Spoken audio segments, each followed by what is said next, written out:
I am not saying that made in India means cheap and inferior, but everyone thought this till before independence. But then came Artishir Godrej, a patriot who not only broke this perception but also gave India a new identity with his Godrej empire. This business, which was started by taking a loan of just 3,000 rupees, gave India what probably no one had even thought of. The strongest lockers that remained safe even after blasts, 17 lakh ballot boxes for the first election of the country, and the engine of Chandrayaan-3, Godrej proved at every step that Indian things can be the best in the world. This is the story of passion, enthusiasm, and the strength of India, i.e. Godrej. So friends, this story begins from 1860 IIT when a child was born in a middle-class Parsi family of Mumbai, who was named Artishir Godrej. Artishir gave priority to education at that time and completed his graduation in law. That is why he got clients very soon. But during the argument in the court, his own client pressured him to lie, after which he understood that he cannot move forward in this career with the truth. That is why he left law and started working as an an assistant in a pharmacy, but he was not interested in this job either. In such a situation, he thought why not start his own business, but for that, first of all, a lot of money was needed. Now Artishir was from a Parsi family, whose father had a real estate business. That is why he went to help his father. He could have easily started his own business with this money, but he knew that if he asked for money from his father, he would give it as a gift and not a loan, which was not acceptable to Arts because he wanted to stand on his own strength. That is why in 1895, he took a loan of 3,000 rupees from his father's friend and a successful businessman Merwan Munshi and started making tools like surgical blood and syringes used for medical purposes. But this business of his failed very soon, and friends, the reason for failure was neither low quality nor lack of funds nor any lack of market demand, but the real reason for the failure of this business was Artishir's patriotism. Actually, when Artishir saw that the tools made by him were of better quality than the tools imported from the foreign market, he thought that we should give the label of Made in India to it. But the company to which he sold the tools did not approve of this because the company owner felt that if it was stamped Made in India, people would consider it low quality. But for Artishir, this was not just a label but a way to represent India's identity, so he too stuck to his insistence. Due to which his venture closed down and he got into heavy debt. Some time passed like this, and then one morning when Artishir was reading the newspaper, it mentioned the increasing incidents of theft in the city, and the police commissioner of that time had also given a statement that people should improve the security of their homes and business places. After reading this, Artishir got an idea to make such a lock, which is also strong and opens only with its own key. Actually, in those days locks could either be broken easily or thieves used to open them with a master key. Even imported locks had springs, due to which they could not be opened for some time. The locks used to get damaged very soon, and then seeing this market gap, Artishir thought of making locks, but again the same problem of money came up. For this, once again Artishir went to his old supporter Merwan. And after reaching there, Artishir first apologized to him because he had not been able to repay his first loan till now, and then after this he told him about his new plan. Now Maharbin Ji was also worried about these increasing news of theft and robbery. In such a situation he liked Artishir's idea very much, that is why he agreed to lend him money again. After this, Artishir rented a small shed of 20 square meters and started the work of making locks by bringing skilled artisans from Gujarat and Malabar. In this way, in 1897, Artishir launched his first lock in the market with the Godrej brand name. Every Godrej lock came with a special key which was neither possible to open with a master key nor could it be opened with the key of any other Godrej lock, and then because of its high quality, Godrej locks started becoming very popular among the people. But friends, till that time Godrej was only making such locks which were strong and reliable, but they did not have any separate identity yet.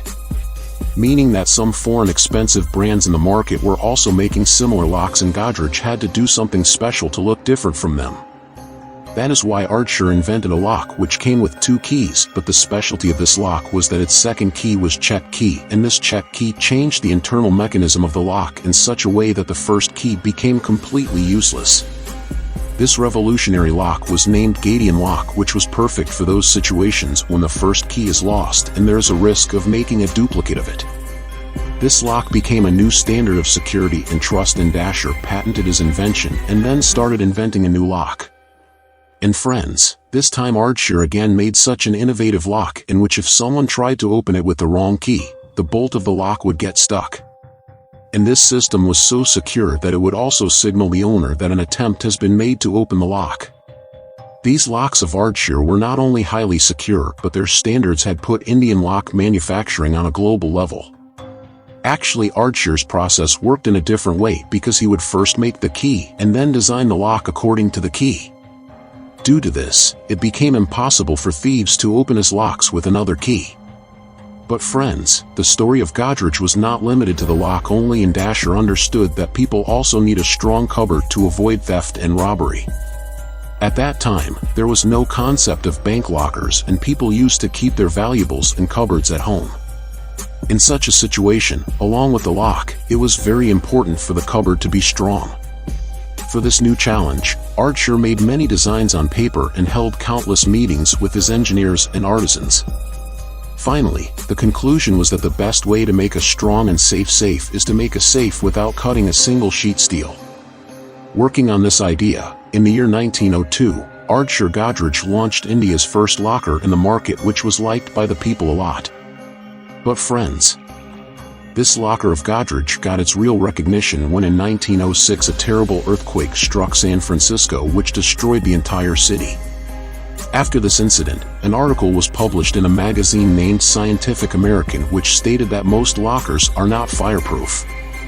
When Ardash read this article, an idea came to his mind that why don't we prove that our lockers are fireproof? For this, he organized a public demonstration in which the fire resistance and durability of Godrej's locker was shown in front of everyone by putting it in fire, and then when people saw that even after putting it in fire, the things kept inside the locker were absolutely safe, their trust in this company increased immediately. After this, in 1908, Ardshir Godrej invented the world's first springless lock and also got it patented.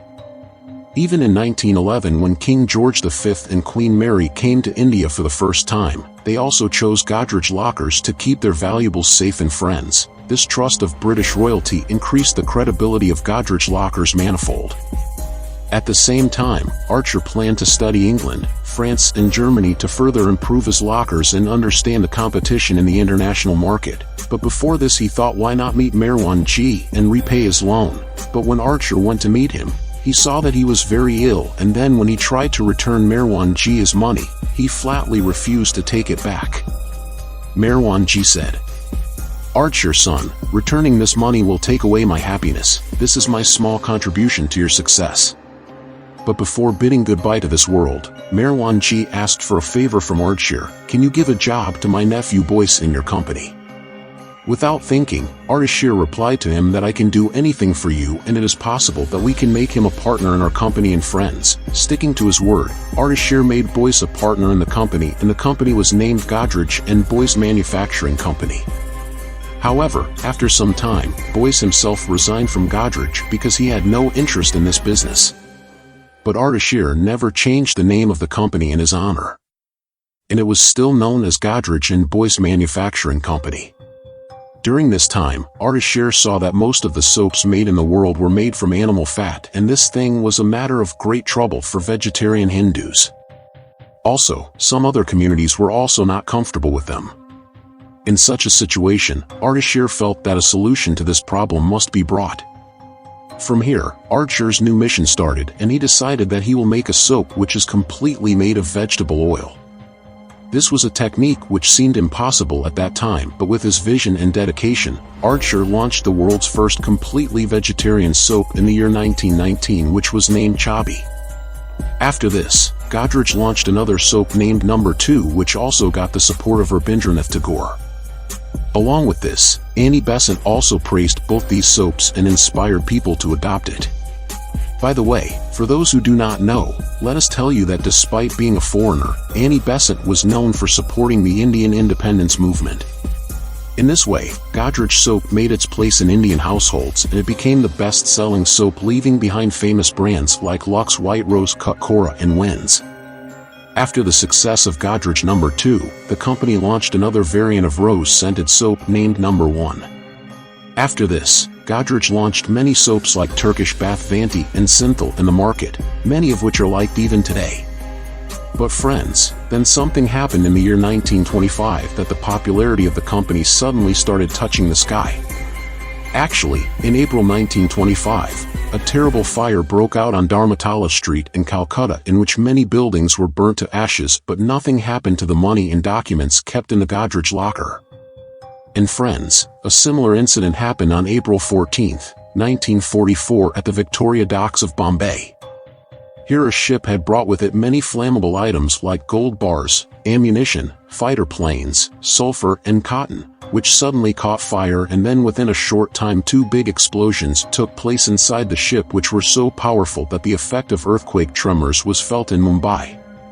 This fire was so terrible that for 3 days the ship and the surrounding area kept burning and about 1,300 people lost their lives in it. But the amazing thing is that when the debris was being removed, they found Godrej's lockers intact. Only due to the explosion there were some dents in them, but the stuff inside was completely safe. This accident proved to be a big turning point for Godrej, because after this there was a tremendous jump in the sales of their lockers. At that time it had become so popular that people started giving these Godrej cupboards to their daughters in dowry. Anyway, Ardshir did not have any children, because his wife died just a year after their marriage and he never remarried. That is why on May 1, 1928, Ardshir handed over the complete ownership and control of his company to his brother Firoz Shah and shifted to Nashik, located 185 kilometers north of Bombay.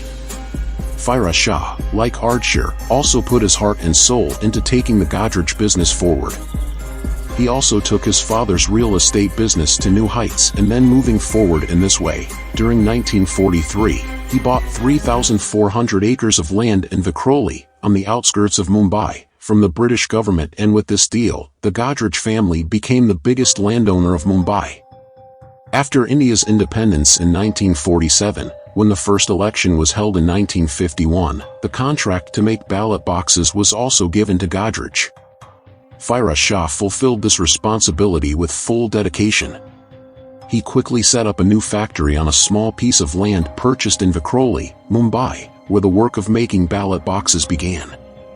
Work went on in the manufacturing plant from 7 in the morning till midnight, after which about 22,000 ballot boxes were prepared in a day.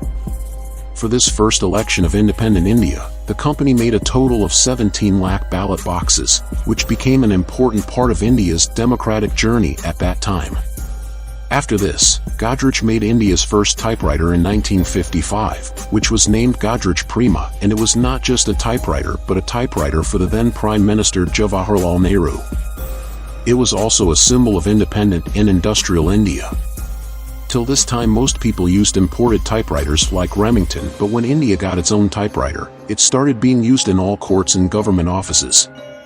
Later, Godrej also supported India in space missions, because for missions like Chandrayaan and Mangalayan, in collaboration with ISRO, they manufactured launch vehicles, lunar orbiters and engines.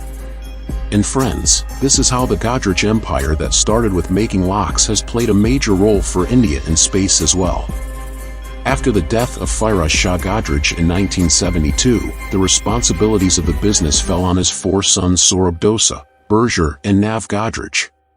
Here Saurabh focused on international expansion, Dosa handled real estate and investment, Berger took over customer goods and chemicals, and when Naval was left, he took Godrej forward in the field of engineering and manufacturing. Now friends, if we talk about today, then Berger's 2 sons Adi and Nadir Godrej and Naval's children Jamshed and Smita Godrej are engaged in taking the family business to new heights. Now friends, the Godrej family was known for its perfect balance in which there was no dispute even after the family grew. The Godrej family had a tradition of having dinner together every Thursday, and the purpose of this dinner was not just to eat food but to take updates of each other's life, laugh and joke and keep the family relationship strong. But friends, behind the perfect balance of this family, a deep crack started emerging slowly, and the reason for this conflict was the 3,400 acres of land in Vikhroli. Adi and Nadir, who were the sons of Berger Godrej, wanted to develop this land for commercial purposes, while Jamshed and Smita, i.e. Naval's children, wanted to save the environment of this land. Due to different thinking, the differences increased, and then finally it was decided to divide the family business into two parts. Jamshed and Smita got Godrej and Boyce, while Adi and Nadir took over Godrej Industries and Godrej Properties. Today, Godrej Group is one of the richest and most successful business houses in India. The story of Godrej is not just about business but about values, innovations, and the dream of a self-reliant India. This story reminds us that real success is not achieved just by profits but by making a place in the hearts of people.